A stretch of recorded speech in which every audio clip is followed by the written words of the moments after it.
This is ZNS Total Sports, brought to you by Fourth Terrace Diagnostic Center.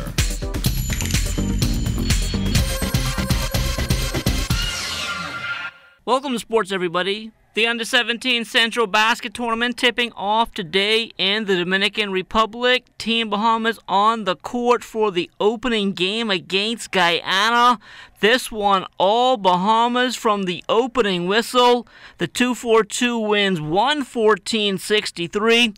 Dominic Bridgewater, a side-high 27 points in the win. Gravon Goodman added 23. First quarter, our intensity was high. We played with a lot of focus, knowing that we had to set a statement not for this team, but the next game. Coach talking us about opening the gap because the team wasn't that good, so we gotta beat them by a lot to set a good impression. I think we played well in the first quarter.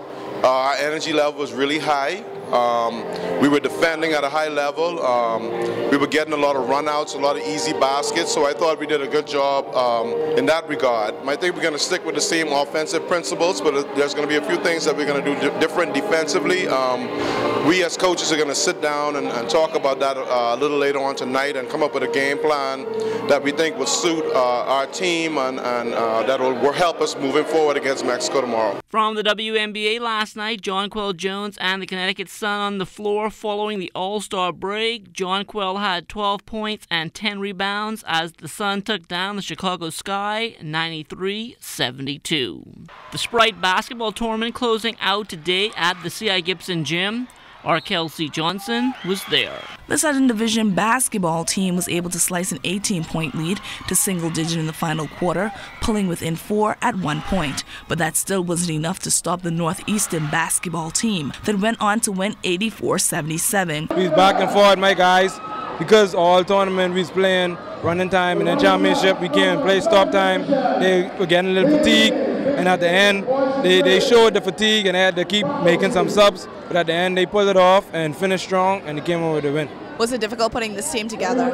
Yes, at first, because so many guys, they want to get jobs for the summer and then, trying to do things. And then some of the guys, they ain't had no job, so I had to bring them on the team to make sure they ain't doing nothing on the streets, to keep them on the team, keep them at the camp, to make sure they're doing something constructive. Just like street basketball, the game played in C.I. Gibson Gym had fans on the edges of their seats, the northern eastern side having the biggest sections, cheering with every point scored. The on-duty police officers couldn't show which team they were pulling for, but they didn't miss a beat and had the best seats in the house, courtside, taking in every shot.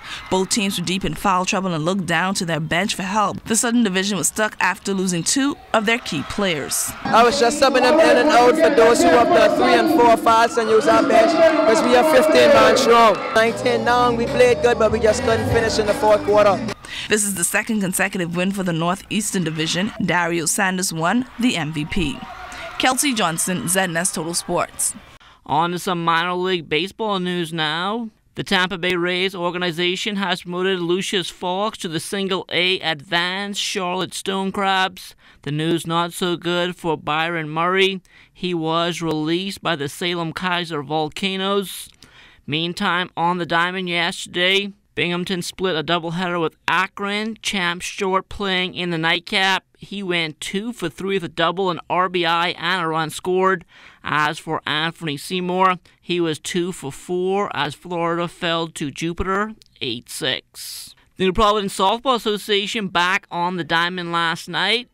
In ladies play, the Wildcats won over the University of the Bahamas 11-2. We had to come and get it back. Our last game we played COB and it was a really close game. Even though I had to come in and close the door, they beat us by 1. So tonight we wanted to send a message to let the COB know that cats don't have time to play with kids. We came out there tonight, we played ball and we played the Wildcats type of ball. And we came out on top. I guess we gotta make better plays and I gotta do better pitching. We gotta get some more hits. We will have to capitalize on our mistakes if we're gonna push it up a notch, especially for our next game. We play the Truckers, who are the defending champions, and we wanna end the first half of the season going out on a good note. Asa Ferguson has given his fair share to track and field over the years. And although he's not directly involved anymore, he is still a big supporter, and that was evident at last week's Commonwealth Youth Games. We did not promote the games for the country the way it should have been done. all them other activities this week should have been put off because this game was announced a year ago. Like John Canoe and all that should have been another week because this place should have been packed with high school kids. Games of this magnitude.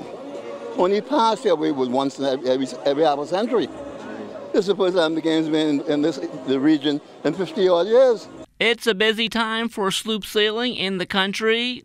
This weekend will be the Grand Bahama Regatta featuring some 12 to 13 C-class sloops. After that, 3 regattas during the Emancipation Holiday weekend, including Black Point Exuma, where Crazy Partners looking to make some noise. We're getting ready to name the harbor, the Lundy Robinson Harbor.